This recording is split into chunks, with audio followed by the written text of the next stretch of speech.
Okay, if it's time to start perpetual motion, then it's time to actually begin fourth finger exercises in order to get that finger strong, because perpetual motion uses the fourth finger. So I'm going to try to get this video in such a way that you'll be able to see my fourth finger. So I will be placing, of course, a tape for your pinky, your fourth finger. So one of the things that we will need to do is to direct the thumb forward, and we have usually our first finger tape and our third finger tape, and I say for the thumb to be somewhere in between those two. When we use the fourth finger, we want it closer to the second finger.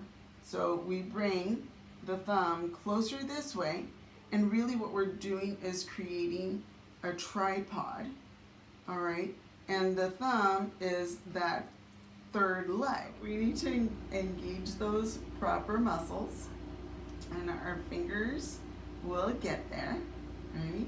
Now, if this is too far, we'll start close, and then just move it little, and little, and little, okay? And we want to move this way, right? So opening in this direction, and kind of like an accordion. And we want to think of the webbing in here. Yeah, like so. And then we'll tap it here, and then aim a little bit further. I will place a sticker so they'll know where their goal will be. Don't let them just go there if their hand shape is not right. We'll have to check where the thumb is and have them just open little by little. It's gotta be in a gentle, relaxed way. Then we'll go.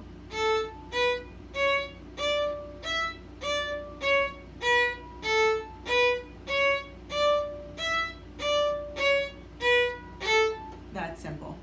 Climb up and climb down.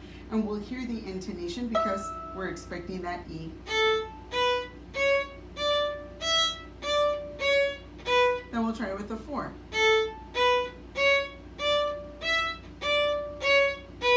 And what's awesome is that by this point, they know what that sounds like.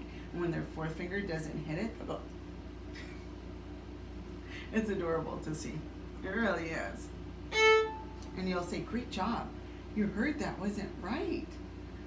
Praise them for that. That was a good thing. And if they heard it, they were listening. And that's awesome, because this is an oral art. So that's great.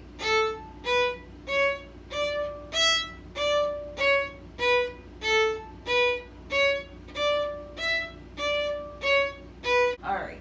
So those are the exercises. It's time for perpetual motion. Now, perpetual motion has a big A section, a big B section, a big C section. In each section, we have two little sections. We have an A1, an A2, a B1, a B2. Now, why are they called A1 and why are they called A2? Because there's the tiniest little difference between each of them. But most of each one are the same except for this little difference. Otherwise, they would be called A and B if they were very different. So there's just a little difference. In A and B, the difference is an open string at the end. C is called just C because there's a CC, because they're the same. Nothing is different. You just repeat it, okay? In this part, we're going to cover this C section because you know how I absolutely love to go out of order. And so we're going to do that here. So here in this C section, it's the challenging section.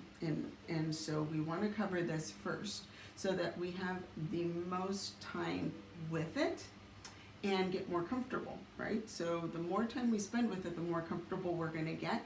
We'll have had the most time with it. So what we're going to do here, and here we kind of need a little picture, is we're going to have a spot, and then we're going to jump over, and then we're going to come back to that middle one we skipped over. So we'll start on a note, we're going to skip a note and go over it, and then come back to it. And we're going to do that a few times. And we're going to start with one note and skip over the note and then come back to it. So here, we're going to start with C sharp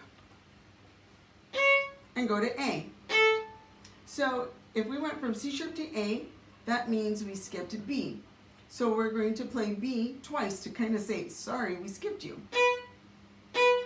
All right, so our stroke is going to be staccato, similar to Ice Cream Cone and Song of the Wind. So that's our stroke. Okay, so again, we're going to do that one, C sharp, A, and oh, I'm sorry, B. Now, we're going to go to D and go back to that B we just played. Oh, but we skipped C sharp, so we got to say sorry. Now here, we're going to go to our fourth finger E. So we got to do this balancing in our hand.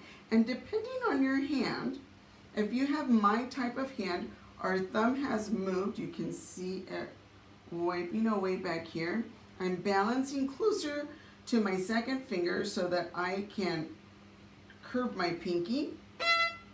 And there's my E. I'm going to C sharp. And even though we skipped the D, how we're going to make it up to the D is we're going to play a little scale going up. And the high A here is the one we'll play twice. Okay? So that is section C, we play it twice. So here we go again. We start with C sharp, open A, and we say sorry to the B, and we play it 2 times. Then we're going to go to D. We're going to play the B and say sorry to the C sharp twice. We're going to balance our hand for that fourth finger. Make sure we have our diagonal line and that our pinky is curved. Then go to the C sharp, and the way we're going to make it to the D is by playing a scale.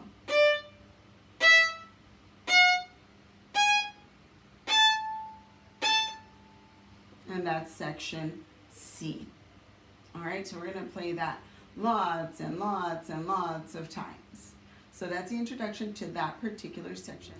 Okay, so we're at section B. We're kind of working our way backward. So section B is going to start with our high A on the E string.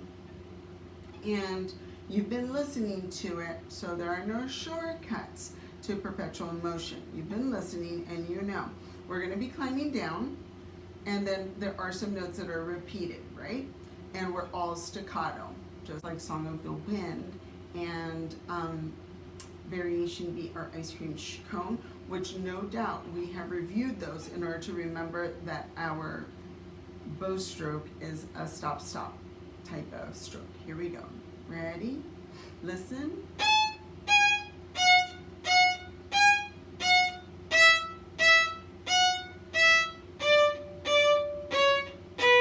And we return to the E. That is our B1. Our B2 will actually end on the A. B1, B2. All right? Otherwise, everything else is the same. It's just those last 2 notes. So here we go, a ringing high A, and you can join me for B1. Ready?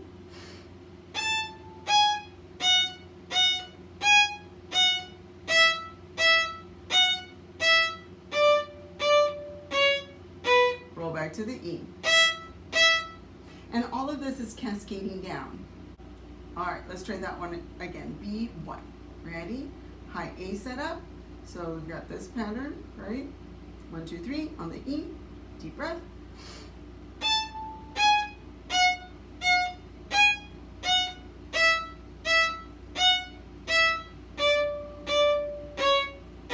Over to the E. Excellent. All right, so at this point, you can mark it that we're going to start B2. So everything starts the same, but we're going to end on an A. Here we go. End.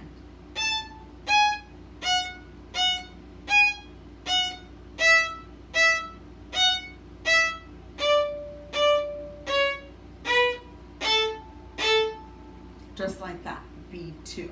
So you see how easy it is to distinguish B1 and B2. Just one more time. High A, ready, and.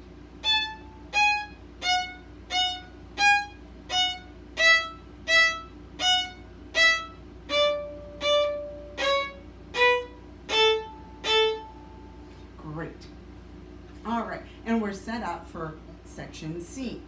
Okay, so now let's put all of B1 and B2 together. Ready? All nice and staccato. Good bow hand. Make sure that your elbow is moving while you're doing your string crossing from E to A to E. Deep breath.